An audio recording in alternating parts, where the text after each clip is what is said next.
Sebuah cerita yang dikirim oleh salah satu kawan subscriber.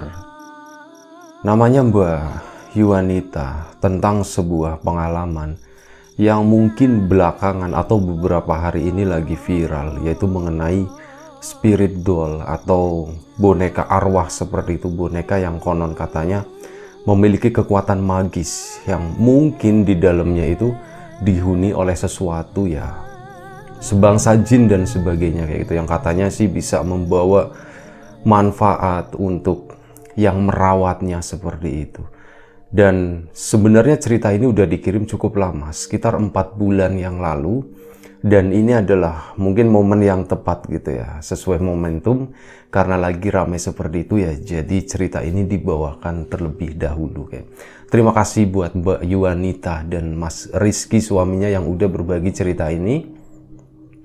Dan sebelum kita lebih jauh ke dalam cerita, seperti biasa gue pengen ucapin banyak-banyak terima kasih buat kawan-kawan subscriber semuanya. Terima kasih buat kawan-kawan yang udah kasih support, udah kasih dukungan.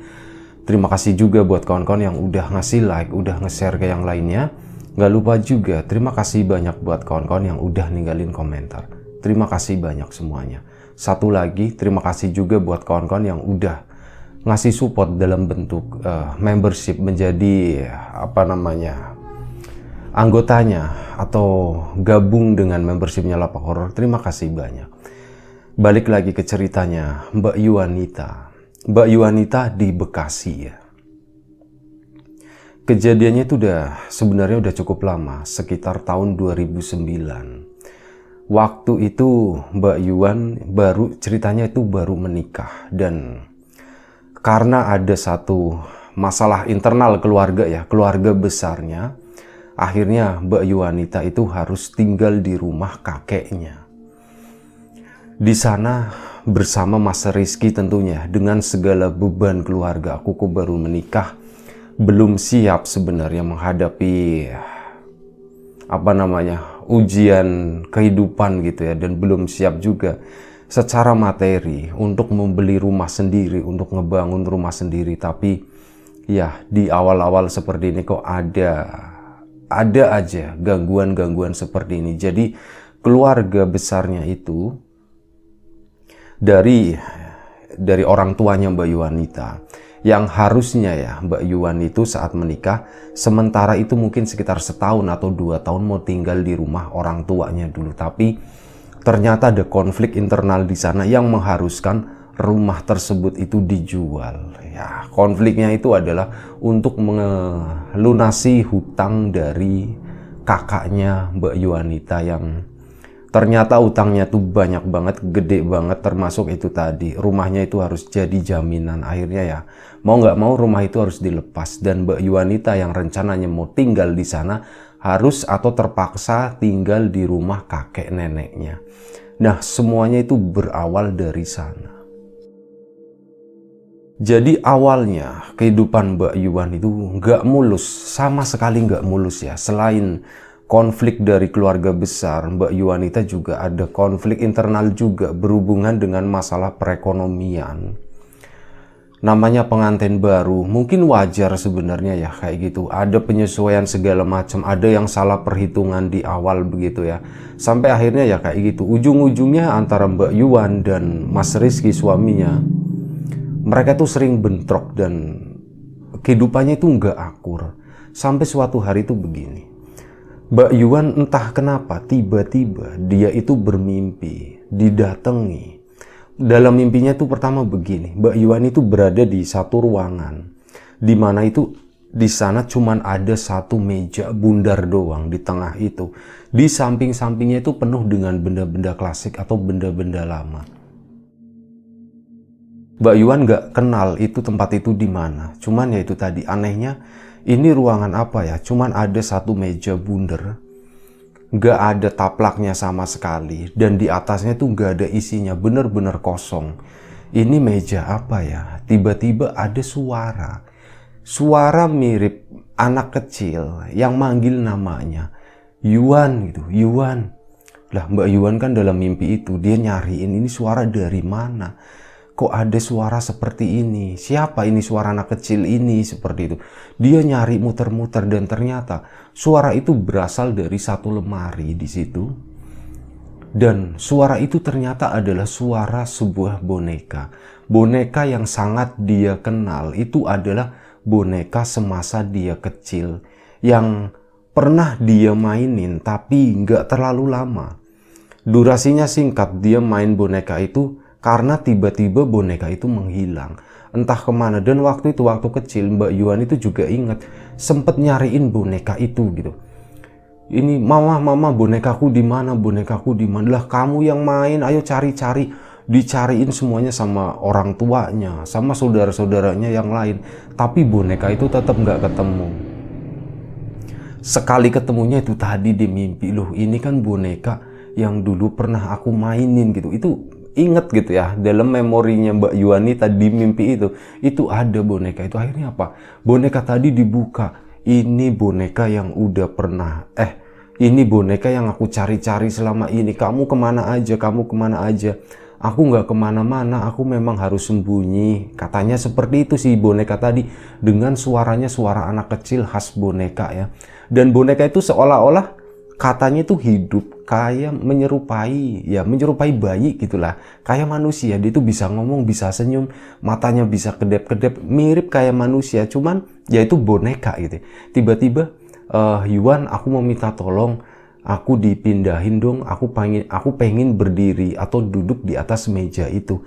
Akhirnya Mbak Yuanita pun nurutin, itu didudukin begini ya, kakinya dibeginiin supaya boneka tadi bisa duduk.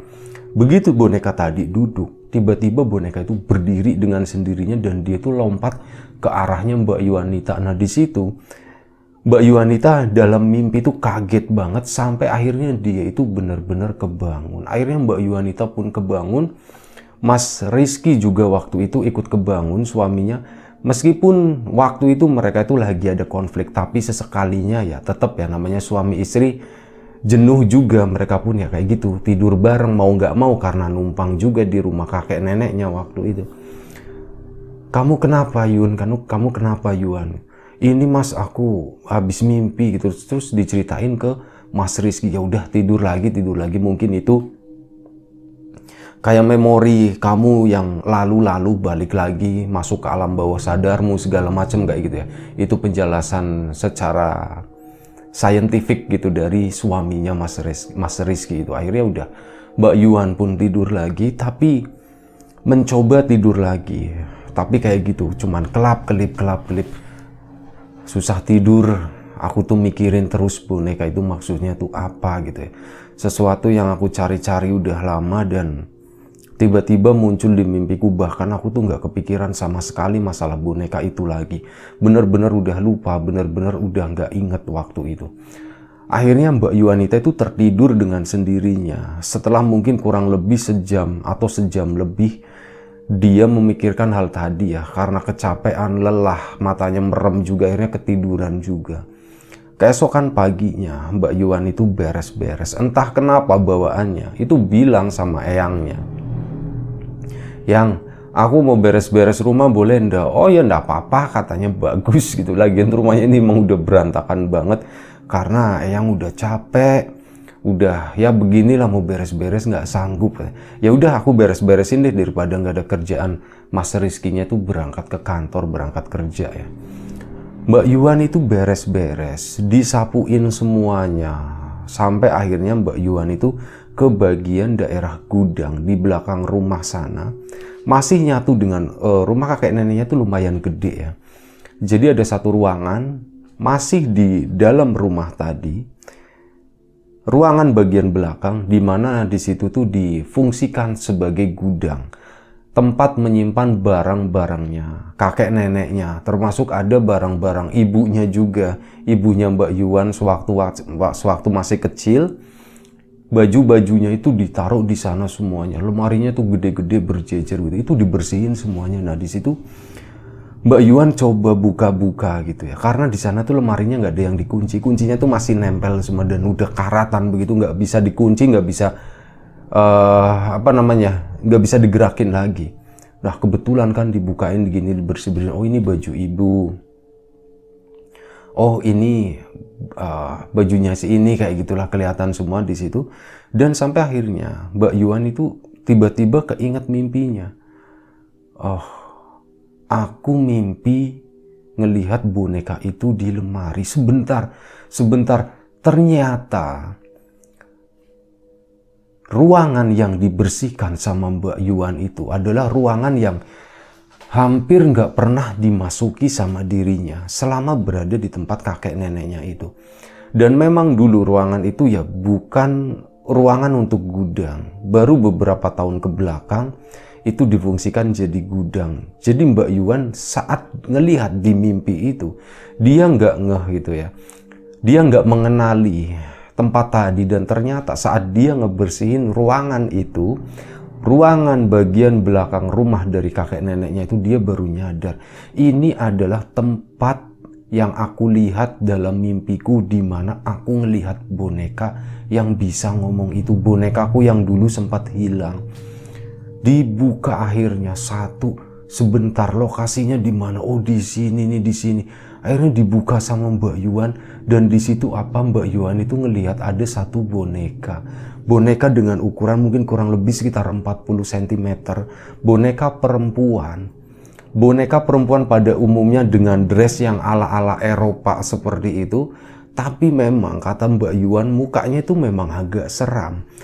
Kenapa? Karena Mbak Yuan itu bonekanya itu bukan, ini mohon maaf ya, bukan bermaksud mau rasis atau gimana. Bonekanya itu kan dulu itu ada macam-macam kata Mbak Yuan itu. Ada yang bonekanya putih, ada yang bonekanya kulitnya tuh agak gelap. Nah ini tuh yang agak gelap, rambutnya keriting, dan yang bikin serem itu bukan masalah gelap atau keritingnya, tapi karena nggak terawatnya itu, rambutnya itu udah acak-acakan, dan saat dia duduk gitu kan matanya melotot, matanya ngebuka, maksudnya begini tuh, kok serem juga, tapi nggak apa-apa, aku ambil deh, aku bersihin gitu, dibersihin sama Mbak Yuan.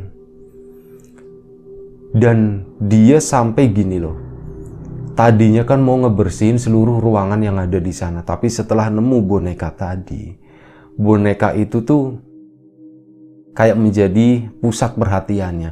Yang lain udah lupa, baru setengah kerja karena nemu boneka tadi, jadi ngurusinya boneka itu. Rambutnya yang keriting coba di apa ya, kayak dilurus-lurusin gitu pakai tangan begini, nanti diiketin ke belakang biar agak rapi lah, intinya seperti itu.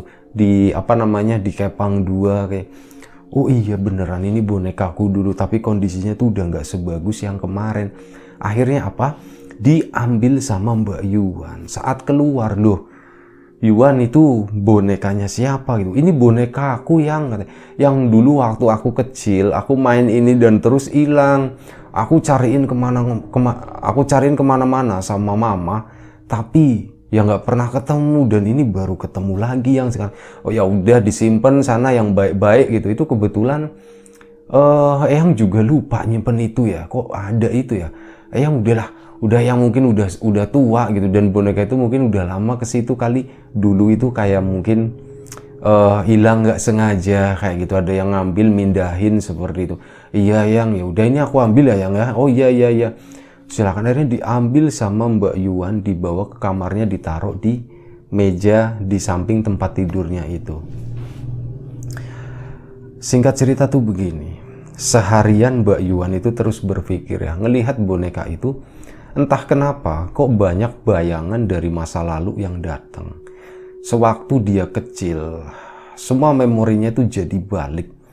Wah, aku jadi ingat ini, ingat itu, ingat ini, ingat.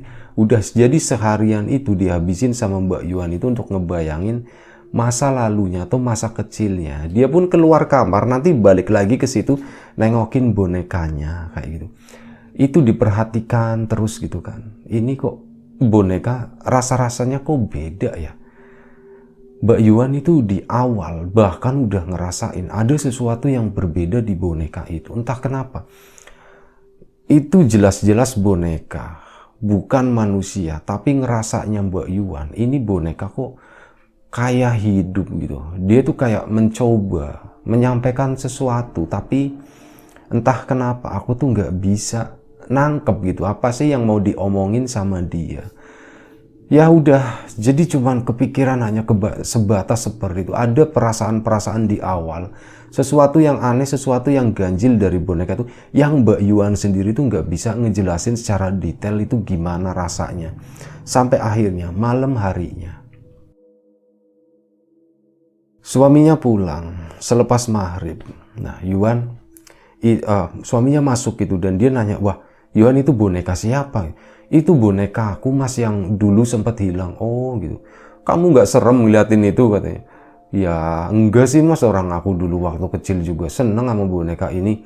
Kenapa mas gitu? Masih serem gitu bonekanya kayak gitu kok matanya melotot kata suaminya, kata Mas Rizky itu. Udah nggak apa-apa mas, gini-gini juga bonekaku dulu yang yang nemenin aku katanya. Oh ya udah, nah setelah itu mereka pun tertidur ya. Setelah makan malam dan yang lain-lain, kondisinya sekarang lagi akur nih ceritanya. Habis gajian mungkin ya, jadinya akur. Nah terus mereka tertidur. Nah saat dalam tidur itu, ada yang aneh. Kali ini yang mimpi itu nggak cuman Mbak Yuan, tapi Mas Rizky, di mana mimpi mereka itu nyambung. Dalam mimpi itu, Mbak Yuan itu berada di satu meja. Dia duduk gitu ya. Di depannya itu ada bonekanya. Ini mimpinya Mbak Yuan dulu ya.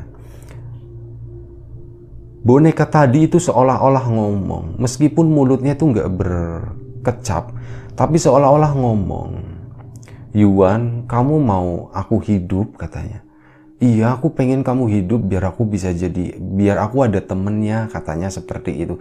Dan anehnya tuh begini, dalam mimpi itu, kondisi Mbak Yuan itu bukan gede kayak sekarang, tapi kondisinya tuh Mbak Yuan waktu masih kecil, sewaktu masih mainin boneka itu. Yuan, kamu pengen aku hidup?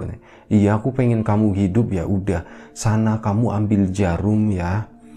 Akhirnya Mbak Yuan pun bangun dari kursinya, ngambil jarum. Ke situ, ini aku udah ngambil jarum. Namanya mimpi ya, biasanya kan cepet aja gitu.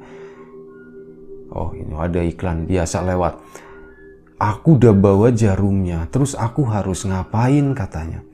Gini, kamu kasih aku makan ya. Iya, kamu mau makan apa katanya. Aku mau makan darah kamu, kata si boneka itu. Mbak Yuan dalam mimpinya, anak sekecil itu ceritanya itu bingung. Maksudnya gimana, aku nggak ngerti. Tolong kamu jari kamu ditusuk pakai jarum itu, terus tempelin ke mulut aku, kata si boneka tadi. Mbak Yuan pun entah kenapa dia hanya nurut aja, dicucusin begini ke ujung jarinya, entah jari yang mana ya, tapi intinya dicucusin dan itu keluar darah. Tapi namanya mimpi, Mbak Yuan itu nggak ngerasa sakit di situ ceritanya. Keluar darah terus kayak diolesin ke bibirnya begini. Nah begitu diolesin ke bibirnya, seolah-olah boneka itu dari mulutnya yang kecil itu keluar kayak lidahnya gitu. Cut, kayak ngisepin si darah yang cuman sedikit itu, dan sampai bibirnya itu balik lagi bersih. Di situ Mbak Yuan masih bingung dalam mimpinya, ini apa sih maksudnya ya? Kapan kamu mau hidup gitu? Ayo dong hidup, ayo hidup. Dan gak lama setelah itu si boneka itu tadi tiba-tiba bangun dari duduknya. Waktu itu posisinya kondisinya duduk ya, kakinya selonjor begini. Nah itu tuh tiba-tiba bangun berdiri. Dan dia tuh ketawa-tawa nari-nari di atas meja tadi. Mbak Yuan di situ pun seneng gitu. Wah kamu udah hidup, kamu udah hidup. Iya mulai hari ini aku ikut kamu ya Yuan. Iya kamu ikut aku, kamu temenin aku terus ya. Kayak gitu. Nah setelah itu Mbak Yuan itu kebangun bareng sama Mas Rizky. Mas Rizky juga kebangun. Mas Rizky, astagfirullahaladzim. Yuan, kamu kok bangun juga? Kenapa? Gitu. Mas, aku tadi mimpi gitu. Aku juga mimpi gitu. Kamu mimpi apa mas? Aku mimpiin kamu katanya. Kayak gitu Mas Rizky. Akhirnya Mas Rizky pun cerita. Jadi gini Yuan, aku tuh tadi mimpi. Aku berdiri di satu pintu dan aku ngelihat kamu lagi sama boneka. Aku kecil bukan mas? Enggak, kamu gede biasa kayak gini seperti biasa. Kamu duduk di depan boneka dan seolah-olah kamu tuh lagi ngobrol sama boneka itu. Loh, kok mirip sama ceritaku mas gitu. Lanjutin mas, lanjutin. Akhirnya Mas Rizky pun lanjutin. Iya memang mau aku lanjutin sebelum aku lupa. Biasanya kalau malamnya mimpi, paginya mau cerita itu suka lupa aja. Makanya aku cerita ini. Aku ngeliat kamu kayak ngobrol begitu. Terus kamu tiba-tiba bangun, kamu balik, kamu ngambil benda kayak jarum seperti itu ya. Dan setelah itu, kamu tuh nusukin jari kamu, terus kamu kayak ngasih diolesin ke mulut si boneka. Dan aku ngelihat si boneka itu tiba-tiba bangun ya. Akunya takut dan akunya ikut kebangun, kata Mas Rizky itu seperti itu. Mas, kok mimpinya sama persis kayak aku? Maksudnya gimana? Kamu dong gantian cerita. Yang kamu bilang mirip itu di mananya, kata Mas Rizky nanya. Mbak Yuan pun menceritakan, Mas, kejadiannya itu sama persis dengan yang kamu mimpiin tadi. Sama persis, cuman bedanya waktu itu. Kamu kan bilang ngelihat aku tuh dewasa seperti ini ya. Cuman saat aku mimpi, aku ngerasanya tuh aku masih kecil, Mas. Wah, kok aneh ya Yuan ya? Iya Mas, aku jujur agak bergidik sekarang gitu. Dan mereka tuh nengok ke arah boneka yang ada di sampingnya Mbak Yuani tadi. Itu kan karena ditaruh di sana. Mereka nengok ada apa sih sebenarnya dengan boneka ini. Tapi boneka itu nggak bergerak sama sekali ya. Masih sama, masih dengan kondisi duduknya seperti itu. Nggak tahu Mas, ya udah tidur lagi aja Mas yuk. Akhirnya mereka pun tertidur lagi. Nah, keesokan harinya udah lupa tuh. Mereka cuma nyimpen masing-masing gitu ya cerita itu tadi. Mas Rizky-nya berangkat kerja lagi, Mbak Yuannya di rumah. Kayak gitu, pagi-pagi entah kenapa bawaannya itu bener-bener mulai, keinginannya tuh adalah keinginan yang kalau dipikir secara nalar itu adalah keinginan-keinginan yang aneh jatuhnya. Jadi pagi-pagi Mbak Yuan itu rasa-rasanya tuh pengen banget mandiin si boneka itu. Dia pun mencoba nentang gitu ya. Wah, ini kayak gini tuh nggak bener. Tapi nggak apa-apa wis, katanya. Udahlah, aku mandiin aja gitu. Iseng-iseng dulu main-main kayak pas waktu aku masih kecil, katanya seperti itu. Dibawalah si boneka tadi ke belakang sana, dimandiin sama Mbak Yuan. Di situ Mbak Yuan ngerasa ada sesuatu yang merhatiin dia saat mandiin si boneka. Mbak Yuan kan nengok ke belakang, ternyata di sana ada eyang putrinya. Lagi ngeliatin, pas nengok, eyang putrinya tuh nanya, Yuan, kamu tuh lagi apa? Ini yang aku lagi mandiin bonekanya, kasihan, katanya seperti itu, kata Mbak Yuan. Eyang putrinya pun cuman diem aja, terus balik lagi ya, nggak komentar banyak. Udah dimandiin lagi, disabunin, dikeramasin sampai bersih. Setelah itu dipakein lagi bajunya. Saat dipakein bajunya, Mbak Yuan itu nyadar bajunya juga kotor, ini bajunya harus aku cuci ini. Dan setelah itu dilepas lagi bonekanya, didudukin di sana, bajunya dicuci sama Mbak Yuan, dijemur. Nggak lama setelah itu kan kering, baru dipakein lagi. Itu keanehan-keanehan yang awal-awal keanehannya tuh seperti itu. Jadi pengen mandiin, jadi pengen seolah-olah nih saat misal makan siang begitu ya, Mbak Yuan itu tadinya kan makan siangnya sama ya yang putrinya di sana ya, makan siang. Tapi bawaannya aku kok rasanya nggak enak saat makan siang terus sendirian, padahal sama yang putrinya begitu, tapi rasanya kok sendirian. Mbak Yuan pun izin ke yang aku boleh nggak yang aku ngambil bonekanya? Oh ya udah, diambil aja ke sini, kata eyang putrinya. Mbak Yuan pun pergi ke kamar, diambil bonekanya, didudukin di situ di samping piringnya, seolah-olah dia tuh, ayo kamu makan dulu ya, Dek, kamu makan dulu ya, kayak gitu, kayak disuapin. Mbak Yuannya makan, ini kayak disuapin pura-pura. Dan yang bikin aneh tuh seperti ini belakangan. Setelah masalahnya selesai, eyang putrinya tuh mengaku saat Mbak Yuan nyuapin si boneka tadi, si boneka itu mangap dan nyecep gitu ya, bahasanya tuh nyecep makanan yang disuguhin sama Mbak Yuan. Ini menurut eyang putrinya gitu. Tapi waktu itu Mbak Yuan itu nggak ngerasa sama sekali, dia kayak pura-pura aja mainan, makan dulu, makan, nanti Mbak Yuan makan lagi, seperti itu. Tapi anehnya tuh begini, Setelah itu, setelah Mbak Yuan itu memelihara si boneka itu, entah kenapa tuh begini, Mas Rizky di sana setiap pulang pasti ngebawa kabar bagus katanya. Yuan, alhamdulillah aku dipromosikan di kantor katanya. Wah, alhamdulillah ya Mas ya, bagus ya. Itu salah satu yang pertama. Sampai akhirnya begini, Yuan, aku mau ganti motor waktu itu. Oh ya udah Mas, mau ganti apa? Tapi ya ini baru kepengin. Aku mau ganti motor ini, cuman uangku belum sampai. Jadi aku mau nabung dulu. Dan kurang lebih baru ngomong seperti itu. Kurangnya itu masih banyak. Mungkin bisa harusnya normalnya sebulan 2 bulan lagi. Tapi dalam waktu seminggu entah ada aja gitu.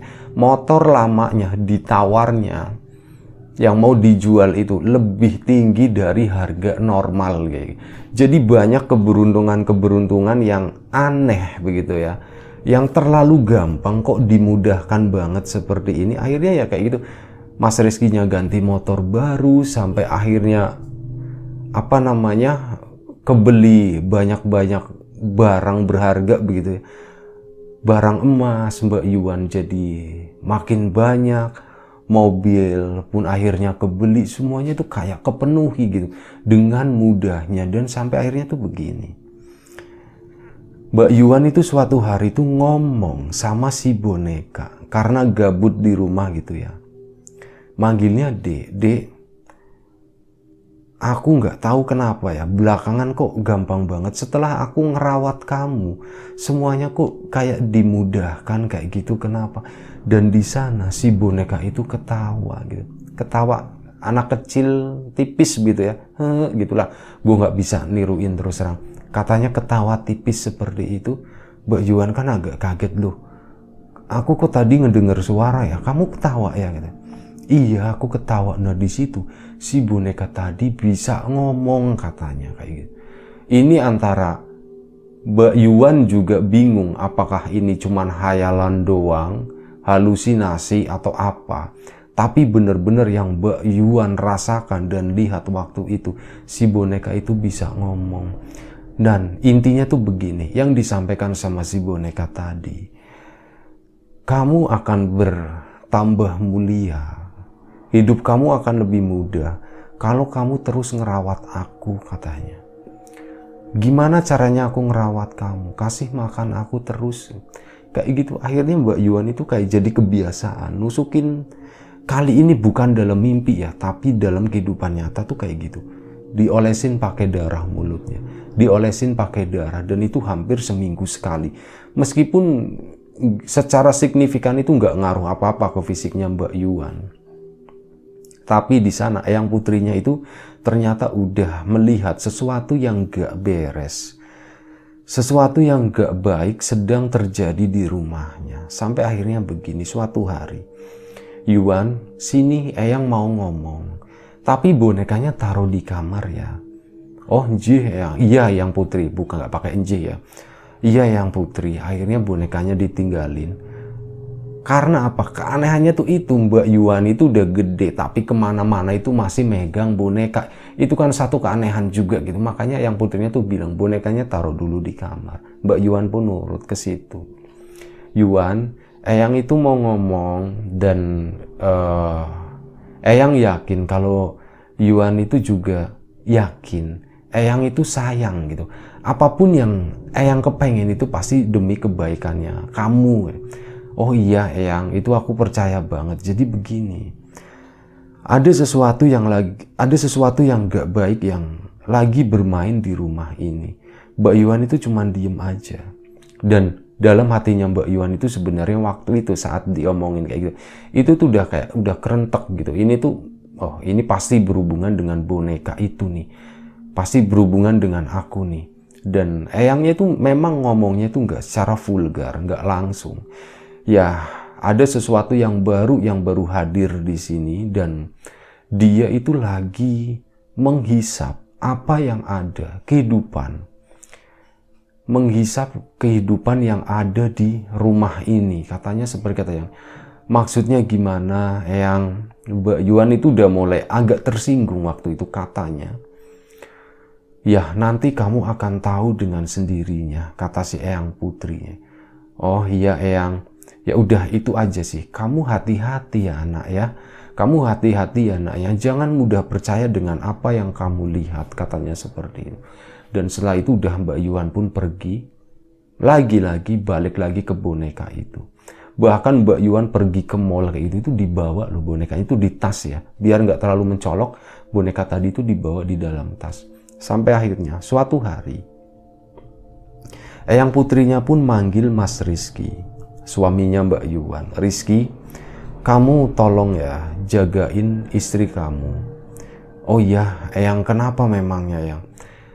Ada sesuatu yang lagi bermain di sini, sesuatu itu nggak baik. Oh, apa itu Eyang? Ini berhubungan dengan boneka yang dipegang sama istri kamu. Wah, di situ Mas Rizky, wah maksudnya gimana Eyang? Ya, kamu sebenarnya merasakan enaknya begitu ya, tapi semuanya itu palsu. Palsu gimana Eyang? Begini,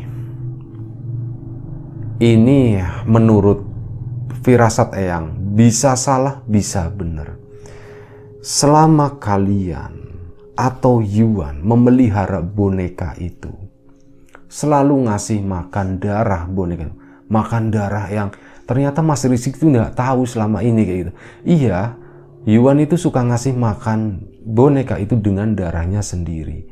Jadi begini, selama kalian memelihara itu, kalian itu nggak akan pernah punya anak, kata Eyang Putrinya. Di situ astagfirullahaladzim. Di situ Mas Rizky itu memang masih berada di tengah-tengah ya. Dia itu menikmati kondisi yang ada memang, tapi di satu sisi dia juga sedikit menaruh kecurigaan gitu. Ini mungkin berkat si ini kali ya, berkat si boneka itu kali ya. Jadi pikirannya udah ke arahnya sana. Dan itu menurut Mas Rizky itu ngerasa ini kayaknya nggak bener, ini kayaknya nggak bener. Meskipun kadarnya nggak terlalu banyak, cuman ada sedikit rasa seperti itu. Nah, saat Eyangnya ngomong seperti itu, Mas Rizky itu pun setuju gitu dengan apa yang dibilang sama Eyangnya itu.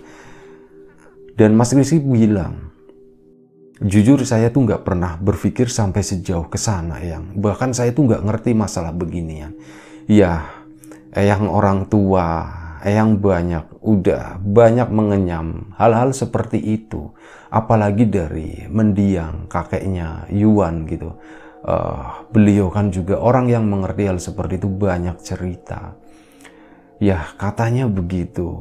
Ya Eyang sih ngerasanya seperti itu.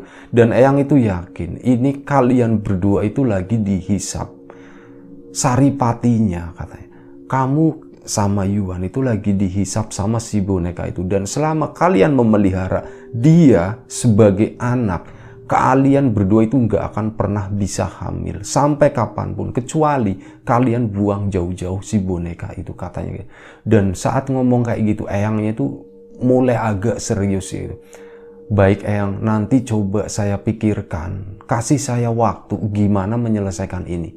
Baik, tapi tolong ya Eyang, tolong jaga Yuan baik-baik. Iya Eyang, baik Eyang. Akhirnya apa?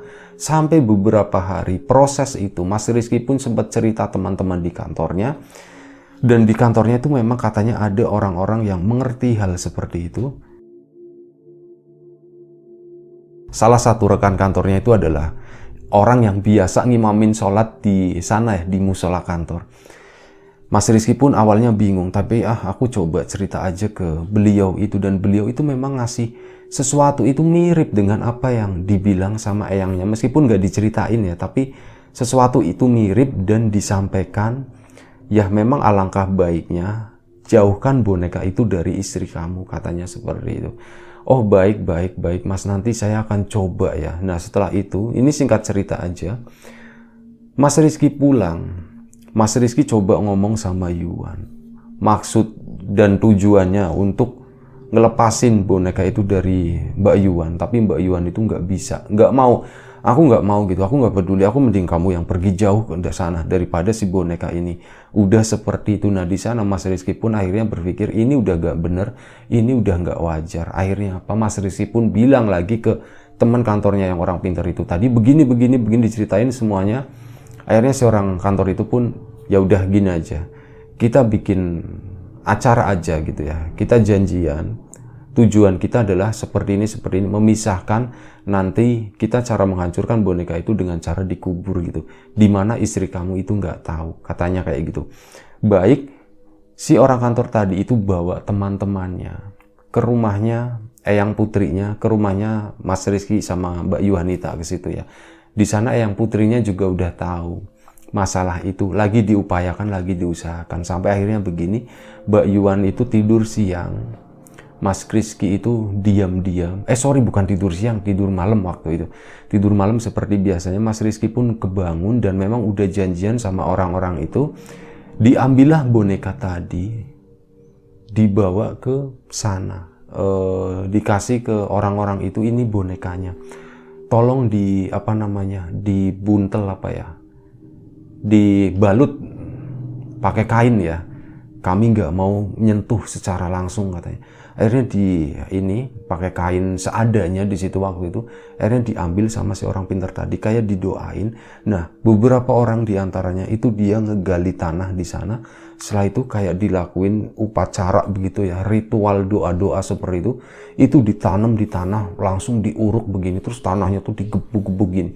Bek itu selama beberapa kali. Dan anehnya tuh begini, Mbak Yuhan dari dalam rumah itu tiba-tiba teriak, kalian itu jahat, kalian itu bajingan semuanya, kalian itu nyuri anakku, katanya kayak gitu. Mas Rizky pun langsung nangkep istrinya kan, Yuhan itu bukan anak kamu, itu boneka iblis, katanya. Itu nggak bener, itu tuh makin lama kita bermain dengan dia, itu ada sesuatu yang diambil dari kita gitu. Dan dalam ya jangka panjang sesuatu itu bakal kerasa nantinya, itu sesuatu yang nggak baik kayak gitu. Lama-lama jiwa kita bisa keambil sama dia, kata Mas Rizky itu seperti itu. Mbak Yuhan tetap histeris, tetap nangis begitu ya. Akhirnya dipaksa bawa masuk gitu kan, ditenangin. Nah di situ Eyang Putrinya tuh bangun, datang ke Mbak Yuhan, dipegang tangannya begini. Kamu yang tenang ya Nduk, kamu yang tenang ya nak, katanya. Begitu ngomong kayak gitu, Mbak Yuhan itu tiba-tiba merem begini dan dia tuh kayak tidur gitu ya. Setelah bangun, gak lama, mungkin cuma beberapa detik doang Mbak Yuhan bangun. Loh mas, kenapa mas, kok rame-rame begini? Nah alhamdulillah, diceritain semuanya perihal itu tadi, begini. Mbak Yuhan masih belum bisa nerima ya saat dia ingat lagi, apalagi begini. Meskipun boneka tadi udah dikubur, tapi si boneka itu seolah-olah manggil atau ngasih tahu Mbak Yuhan, Yuhan, aku di sini, tolong, aku diambil, aku nggak bisa bernafas, seperti itu, minta tolong lah. Intinya ngasih tahu dia dikuburin di sini, minta diambil lagi. Tapi hal itu untungnya bisa dicegah sama Mas Rizky yang memang standby. Apapun dilakuin intinya lah, pintunya dikunci segala macam, pokoknya biar ini tuh Mbak Yuhan itu nggak ngambil boneka itu lagi. Dibantu dengan Eyang Putrinya juga yang selalu standby ngawasin begitu ya, orang tua. Alhamdulillah kurang lebih dalam waktu sekitar 2 bulan Mbak Yuhan itu tuh bisa ngelepas itu semua. Dan alhamdulillahnya lagi 3 hampir 4 bulan setelah boneka itu dikuburkan, Mbak Yuhanita itu hamil gitu, dan ya akhirnya bisa punya anak dan yang lain-lain kayak gitulah. Sebelumnya itu memang mereka udah nikah cukup lama sebenarnya, dan durasi memiliki boneka itu kurang lebih sekitar mungkin 2 tahun ya. 2 tahun itu mereka belum punya anak juga setelah megang boneka itu. Tapi setelah boneka tadi dikuburkan, mungkin ya 4 bulan kemudian Mbak Yuhanita itu bisa hamil kayak gitu. Nah di situ Eyang Putrinya juga suatu pagi ngomong ke Mas Rizky, ya kamu bisa lihat sendiri kan gitu. Inilah kamu sama Yuhanita yang asli, hidup sebagai manusia normal tanpa bantuan apapun, tanpa di tengah-tengahnya itu ada iblis, kata Eyang Putrinya seperti itu. Ya alhamdulillah, yang terima kasih udah diingatkan, udah dijaga juga kayak gitu. Dan sampai akhirnya ya mereka menjalani kehidupan sampai sekarang dengan normal seperti biasanya, dan katanya ya meskipun hasilnya nggak sebagus seperti sebelumnya, tapi itu terasa lebih berkah katanya kayak gitu. Dan memang dari yang dulu-dulu itu tuh sempat brek mulai hilang. Mas Rizky pun kayak harus memulai, meskipun nggak dari nol tapi dari awal seperti itulah. Dan ya makin kesini makin berjalan, tapi itu adalah sesuatu yang normal dan berkah. Ya kurang lebih seperti itu ceritanya dari Mas Rizky dan Mbak Yuanita. Terima kasih banyak. Mohon maaf kalau misal ada sesuatu yang mengecewakan dalam ngebawain cerita ini. Buat kawan-kawan di rumah juga mohon maaf sebesar-besarnya kalau ada sesuatu yang gak berkenan di mata, di hati, di telinga kawan-kawan semuanya, mohon dimaafkan. Sekali lagi terima kasih banyak, sekali lagi mohon maaf sebesar-besarnya. Siapapun itu, semoga kita dimudahkan dalam hal apapun, termasuk kemudahan dalam hal rezeki. Siapapun sekarang yang lagi sakit, semoga segera diberi kesembuhan. Siapapun sekarang yang masih sehat, semoga tetap dijaga kesehatannya. Jaga kesehatan kawan-kawan semuanya. Sampai jumpa di Lapak Horor episode selanjutnya. Assalamualaikum warahmatullahi wabarakatuh.